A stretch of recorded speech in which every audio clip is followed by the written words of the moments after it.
Hugh Carnahan from the Business Wealth Blueprint, and I had a friend of mine reach out asking about Yokoten, so I'm going to go ahead and get into that right now because there's not any short videos around it.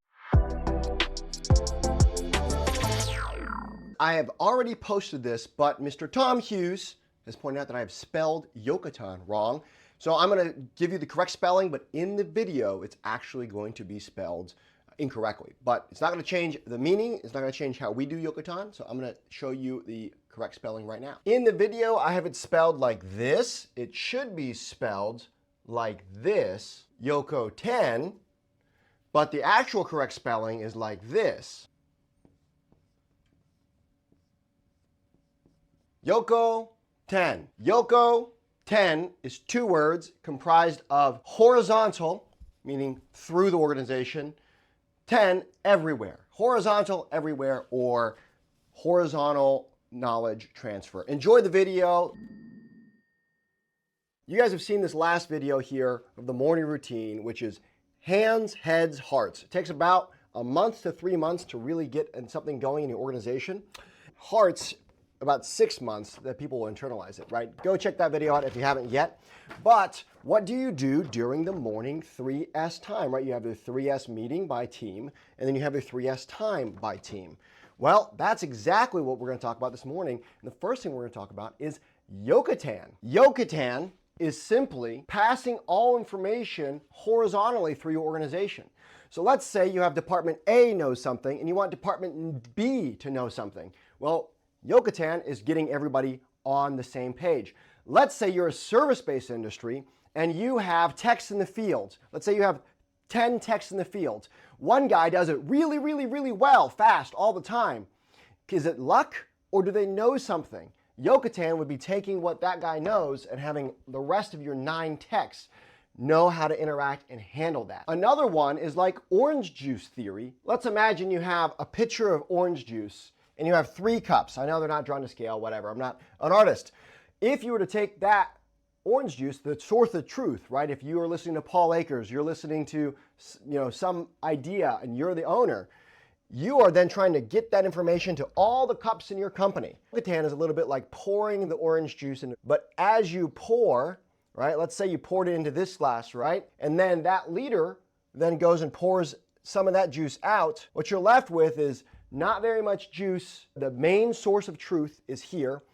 And then there's a little bit less juice because they're not you, that you didn't learn it, they didn't internalize it, they didn't teach it. And then the last one, when that person, your management or middle leadership, tries to take it and train the guys in the Gemba, they might have even less. And so you don't want that situation happening. So instead, you're going to weaponize your morning routine, right? Hands, heads, hearts.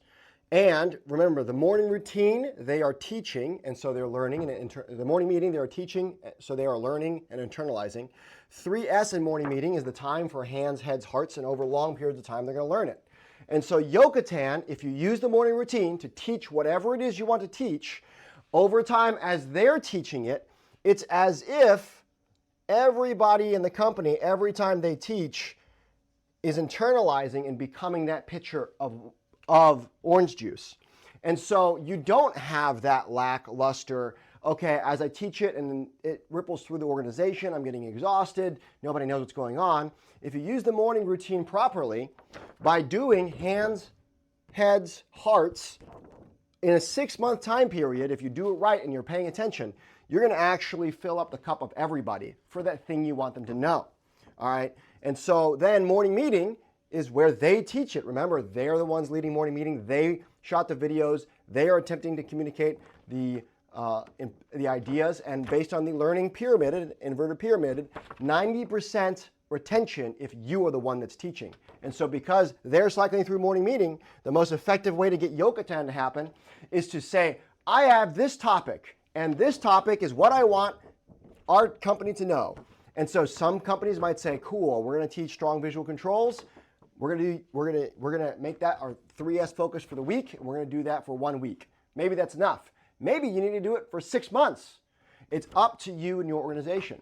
Now, what if you want to break it out by department? If you want to break it out by department, it's even more critical, but you need to have a mature organization. If you can watch and weaponize this routine right here, then you can effectively get Yokoten for all standards, for all defects that you're consistently having, for bringing the best practices to your team, right? Let's say you have a Yokoten. You have your 10-person guy, right? Your 10 guys that are in the field. You have the one guy who's just a killer at it, and then everybody else is kind of lukewarm. Well, you can say, hey guys, everyone's going to do it like Bill. Bill is crushing 10 of these a day. Everybody else is crushing 6 a day. Bill's always on the top of it. Clearly, Bill is more skilled at something. We're going to learn what Bill does. We're going to capture that, and then we're going to make that the 3S focus of the week. Hey, remember, this tool goes in this side of the pouch. Hey, when you pull up to the house, you back all the way in. Hey, Bill's got an impact driver and nobody else has an impact driver, so during 3S time, make sure everybody has an impact driver. Whatever it is, the way you effectively replicate everything through is by forcing everybody through the funnel of morning meeting in the morning routine. And remember, morning meeting, your team needs to be the one teaching. If you're the one teaching, then it's going to fail because you're going to be the one that's getting that 90% retention, right? At best, lecture is a 10% retention if there's no language or cultural barrier. Discussion, debating, right? That's going to be 30%. Doing it, so physically doing it, right? Doing 3S time is less effective. It's 50 to 75% retention than teaching. So make sure they're teaching the why, and then they're doing it, and then give it a long period of time, and you are going to destroy it. If you like this kind of content, guys, please share it with somebody that you think will get value, and we'll see you next time. Thanks so much for sticking around to watch. Please support the channel by watching this next video.